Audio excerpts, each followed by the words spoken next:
The 18th century was a period of transition for India. The Mughal Empire had started to decay during the last 25 years of the reign of Aurangzeb, when he was preoccupied with wars in the Deccan. In this chapter, we will study the following concepts. 1.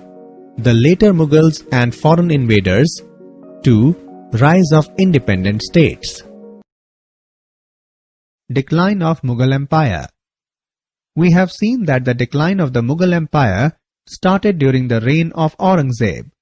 This decline was hastened by the later Mughal emperors who proved to be inefficient and worthless. Aurangzeb's successors were weak and incapable rulers. As a result, the Mughal Empire began to disintegrate. The country soon broke up into many small kingdoms. The Subedars, governors of the Mughal provinces, began to assert their independence. They removed the old zamindars and appointed new ones who were expected to be loyal to them. The provincial governors then engaged in warfare with their neighboring provinces. Maratha administration features. The Maratha administration was based on Hindu Shastras, Muslim laws, reforms made by Shivaji himself. There were few departmental set up to perform executive and administration work. Shivaji was the father of the Maratha kingdom. He was not only a great conqueror and a diplomat, but also a successful administrator. Some of his administration setup was better for his contemporary period. Shivaji kept all powers concentrated on him, but he ruled with the advice of his ministers. General features of Shivaji's administration. He never allowed religious bias in employing administrative officers.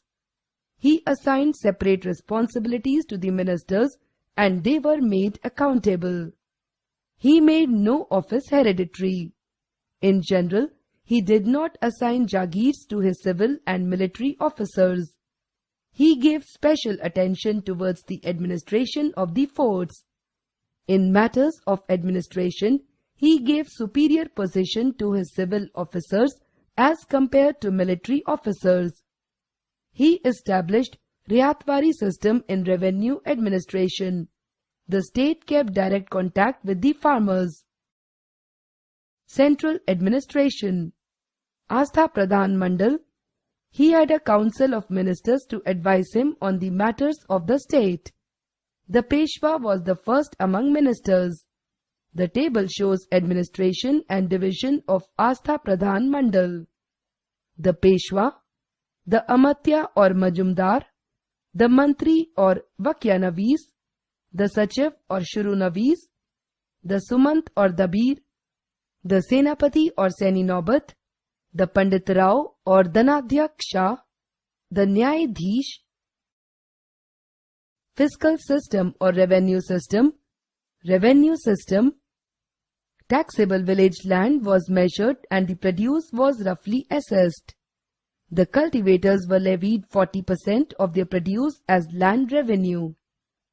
The Rayotwari system was introduced and revenue was directly collected from the farmers. Shivaji abolished the Jagirdari system wherever it was feasible. Land revenue was paid in cash or kind and installments. The accounts of the revenue officers were checked to curb corruption.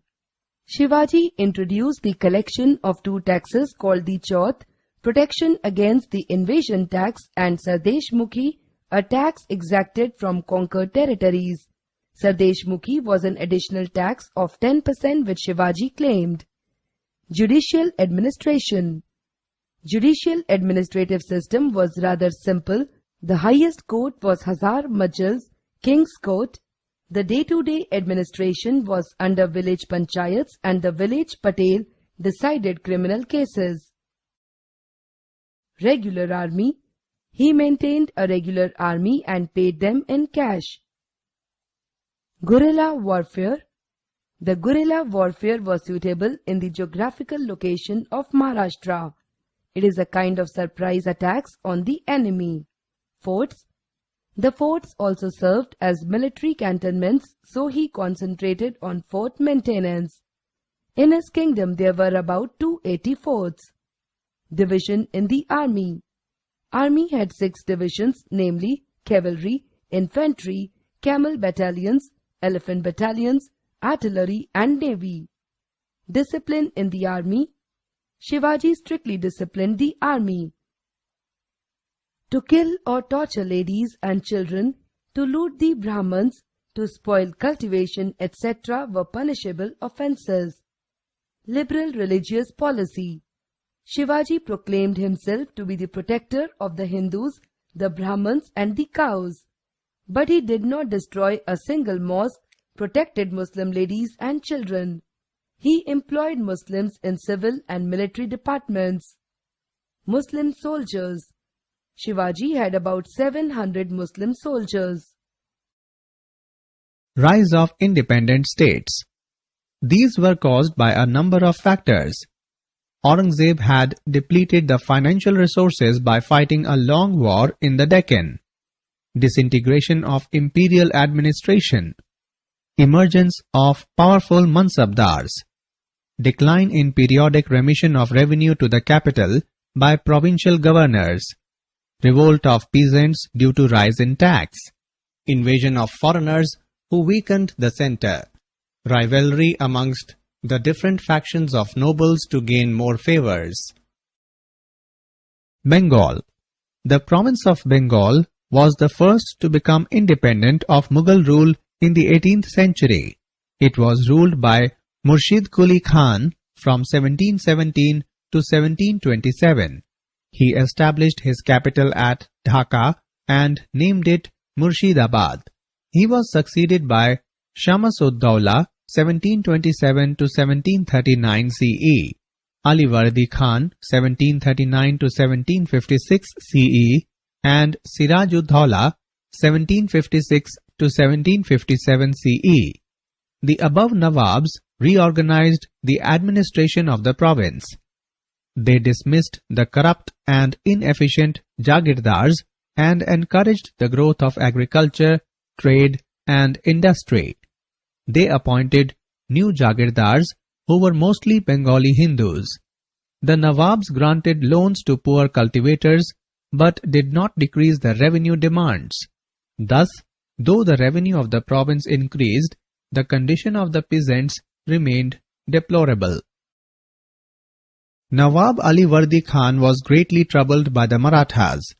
He agreed to pay tribute to them on the condition that they would not disturb the peace of Bengal. Bengal. The Nawabs of Bengal, however, met with great opposition from the British East India Company. After the death of Alivardi Khan, the new ruler, Siraj-ud-Dawla, was defeated by the British at the Battle of Plassey in 1757 CE. Siraj-ud-Dawla was captured and put to death. The company became the real master of the whole of Bengal, Bihar and Orissa. Awadh. The provinces of Awadh, Bengal and Mysore also came into existence as a result of revolts by Subedars. The Suba of Awadh became independent in 1722 CE, when a Persian Shia named Sadat Khan was appointed the governor of Awadh by Muhammad Shah, the Mughal emperor. Sadat Khan rapidly rose to fame and power and was summoned to Delhi at the time of Nadir Shah's invasion. He was deputed by the king to negotiate with Nadir Shah and persuade him to desist from destroying the city and return to his country on payment of a large amount of money. But Sadat Khan failed in his mission. Nadir Shah did not get the promised amount of money. The enraged Marauder vented his anger on the population of Delhi. He ordered a general massacre, which continued for 15 days. Sadat Khan committed suicide out of shame and humiliation. The next Nawab of Awadh was Safdarjung, who was also appointed Wazir of the Mughal Empire. He played an important role in the politics of the country. He was succeeded by his son Shuja-ud-Dawla. The state of Hyderabad was founded by Chinquilich Khan. In 1761, it was ruled by Nizam Ali. He was granted the title of Nizamul Mulk Asaf Jah by the Mughal emperor. So, his dynasty came to be known as Asaf Jahi dynasty. His successors were called Nizams of Hyderabad.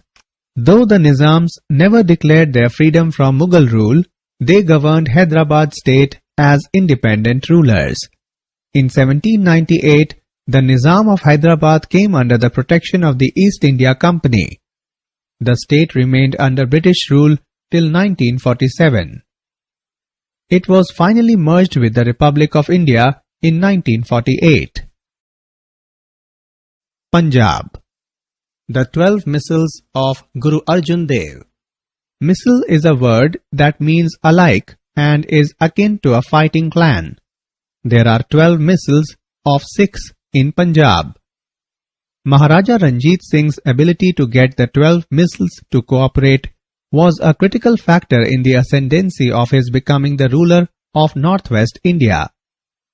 Sikh Missals: Fulkain Missal, Aluwalia Missal, Bhangi Missal, Kanhaiya Missal, Ramgadiya Missal, Singhpuriya Missal, Panchgadiya Missal, Nishanwalia Missal, Sukarchekiya Missal, Dalewalia Missal, Nakai Missal, Shahidan Missal. In the beginning of the 18th century, Punjab was ruled by the Mughal Subedars, but as a result of the invasion of Nadir Shah and Ahmad Shah Abdali, the Mughals lost control over Punjab. This was a golden opportunity for the Sikhs to assert their supreme political power over a large part of Punjab. They first attempted to occupy Punjab under the command of their great leader Banda Bahadur, but failed. Banda Bahadur was captured and executed by the Mughals. But the Sikhs organized themselves into Dal Khalsa and continued their struggle. They ultimately occupied a large part of Punjab, which they divided into 12 chiefdoms or missals, each under a Sikh chief or missaldar. By the end of the 18th century, a Sikh chief, Ranjit Singh, occupied Lahore and gradually carved out an independent Sikh kingdom extending from Peshawar in the west to Satluj in the east. However, some small Sikh states, including Patiala, Nabha, Jind and Faridkot on the other side of the Satluj, came under British protection in 1806. Rajputs. Emperor Akbar had won the loyalty and support of the Rajputs, but in the time of Aurangzeb, they had risen in revolt against him when he tried to interfere in the internal affairs of their states. After the death of Aurangzeb, they tried to free themselves from the control of the Mughal emperors, but there was no unity among them. Since they did not join hands to fight against the Mughals, they could not free themselves from the Mughal yoke. They remained nominally under Mughal rule. The most important Rajput ruler was Savai Raja Jai Singh of Amber. He built the magnificent city of Jaipur. The city was built of pink stone, which is why it came to be called the Pink City.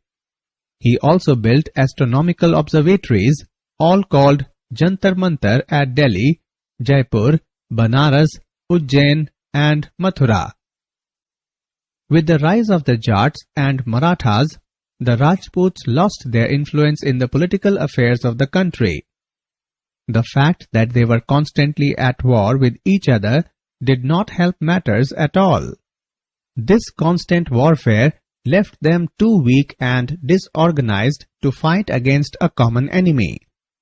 Ultimately, in 1750, they had to suffer the ignominy of coming under the protection of the Marathas.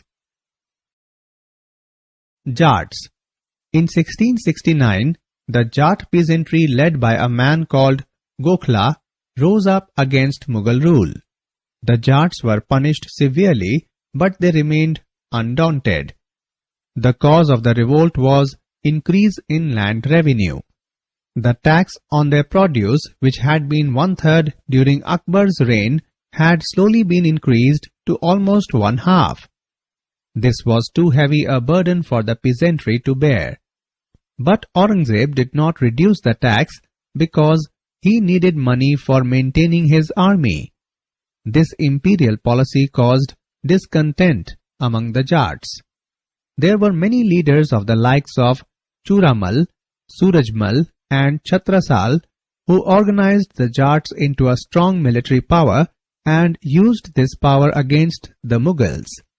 Surajmal was a great leader. He was the one who completed the iron fort of Bharatpur that his father had begun. The main centers of the activity of Jats were Mathura, Panipat and adjoining areas of Delhi.